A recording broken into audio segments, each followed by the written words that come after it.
Peter, Carl Kasgaard, I was on your Air Canada flight coming back from Belgium. Remember we talked about the Bomber Command Memorial? That's right, yes, I do remember. And I understand that they have gathered some pieces for it now. And we found 10 tons of Halifax in a scrapyard in Malta. Fantastic. And we've just brought it back to Canada, so we're going to start a second Halifax for Canada. Wonderful.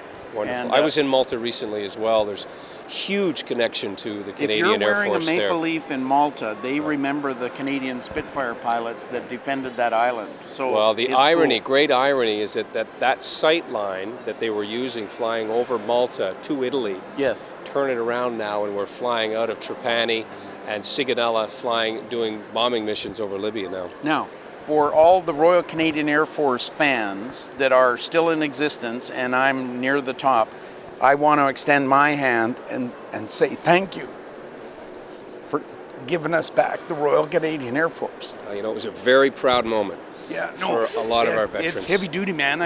When I heard that, I came right out of my chair. So it was really cool. Well, now, Peter, I want to introduce you to Squibs Mercier. Hello. Very pleased to meet you. Very nice she to was meet you. She was a teenager during the Battle of Britain. Oh my goodness. Yes. Isn't that remarkable? When the Canadians were training in 1942-43 in England to get ready to go out into battle, she met and fell in love with a Canadian soldier, Reuben Ash. And where was Reuben from? Madoc, Ontario. Yes. And so that's how you came to Canada with... Well, yes. I'm a war bride twice. Yes. So now that's chapter 1. So she's in love, marries Reuben. She falls in love, gets married to Reuben. He goes away to Italy and he falls in battle just before Ortona. Oh my goodness. So I'm over. Remember the high school kids that went over to Italy to find out about their history? Yes. I went with the film crew, but I said, I need a soldier. Give me a soldier that I'm going to research that's fallen in Italy. Yeah. And they said, oh, you get Reuben Ash. And I went over to meet her and I said, oh, you're the wife of Reuben Ash? And I said, I will phone you from Reuben's gravesite in Italy when I get there. But you'll have to get up at 4 a.m. And she said, I don't care. So she'd never been to his gravesite. And so I had the high school kids with me. I put my cell phone on speakerphone and I phoned her in Ottawa from Reuben's gravesite in just south of Ortona. Okay, so Squibs, hi. We're here at Reuben's gravesite. And so Molly is the young student that would like to talk to you. And I hope you can hear each other, and I'll just keep everything close by so you can talk. So Molly, this is Squibs Mercier, and we are in front of her husband Reuben's grave. Hello. Hello, Molly. Hi, how are you doing? I'm very emotional. This is something very, very special, Molly. Oh. Are you the one that's going to lay the wreath? Oh, yes, we already have. Oh, you've already laid it? Mm-hmm. Oh, well, words, cannot express my sincere appreciation and thanks to all you dedicated Ottawa high school students who have engaged in this memorable trip to Ortona. As I'm sitting here, years ago I wrote a poem to Reuben, and it started out, I wonder, do the snowflakes fall there in Italy? And I hear you have a very grey day there, but we have snowflakes falling here in Ottawa today. Can you hear? Yep, I can hear you. That's really beautiful. You can hear me? Mm-hmm.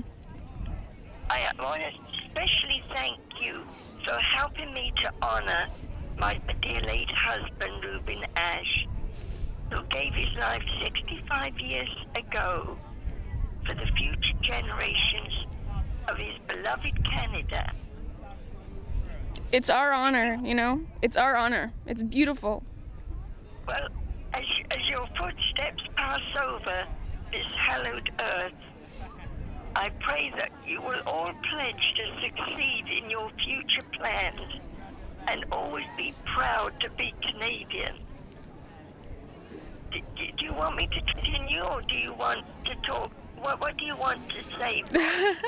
No, that's great. Anything. Well, I feel that these valiant Canadian soldiers of yesterday's youth here in Morrow River have now passed the torch of responsibility onto you, the youth of tomorrow.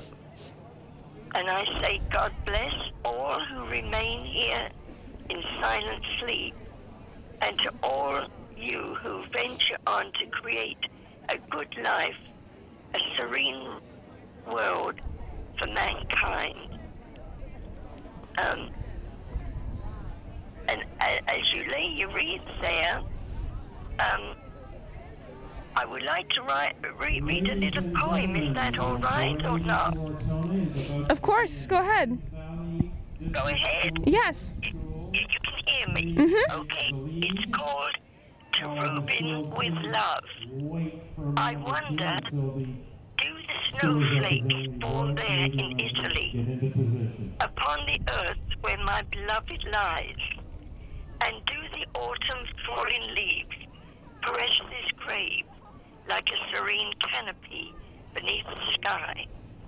And does the earth feel a very gentle tremor when my loving thoughts hover near, rekindling dreams that were unfulfilled, still sheltered within my heart forever dear? I wonder, and I never cease to wonder, are these years of heartache all in vain?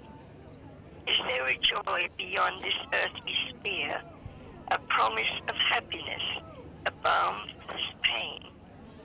The years, my dear Reuben, have not robbed you of your youth, nor etched your dear face with passing time.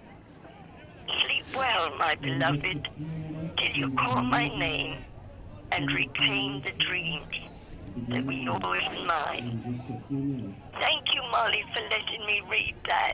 Thank you. And I just wanted to add, Squibs, would you like to, you said you would like to come and meet, you'd have the students meet you at home in Ottawa. Absolutely, Molly. I would love you all to come here. Well, I would love to meet you. Well, I'm not very far from your school, so it's a possibility. Just phone me or Jean or Carl when you get back, Mm-hmm. and we'll come. I just want you to come here, Molly. Okay. I can give you a hug. Well, I promise you that we will meet one day. I promise. Okay. Okay. Okay, so Squibs, we've got to sign off now. We're running short of time. We've got to go catch a bus. But I'm sorry. all of this, no, we wanted to make the whole day is yours, my darling. But what we'll do is I'll get the students' names and we will come and visit you in Ottawa when we get back. This has been a wonderful trip. Oh, thank you, Carl. Thank you, Molly. You're welcome. Oh, thank you. You just got to come home and I've got to give you a hug for doing something that's made me a closure. A very lovely love story. Yeah, well, we've got a lot of proud Canadians here. Be proud, you're Canadian. Be proud.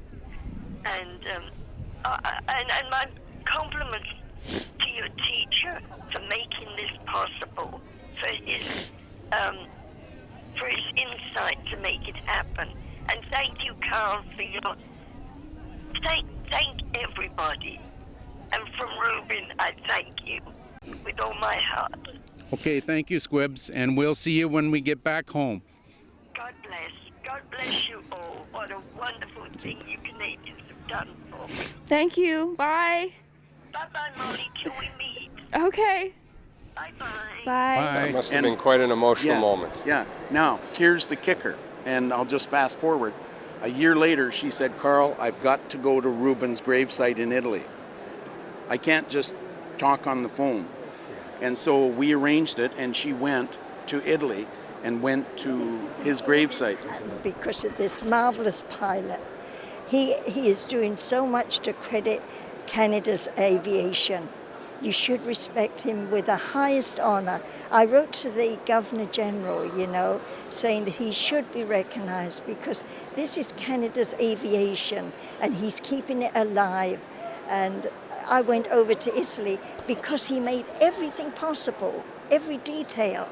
And no trip will ever in my life surpass that. Isn't that wonderful? Yeah. They it's say just there were wonderful. no Spitfires based in Canada during wartime. Well, here's a little Spitfire.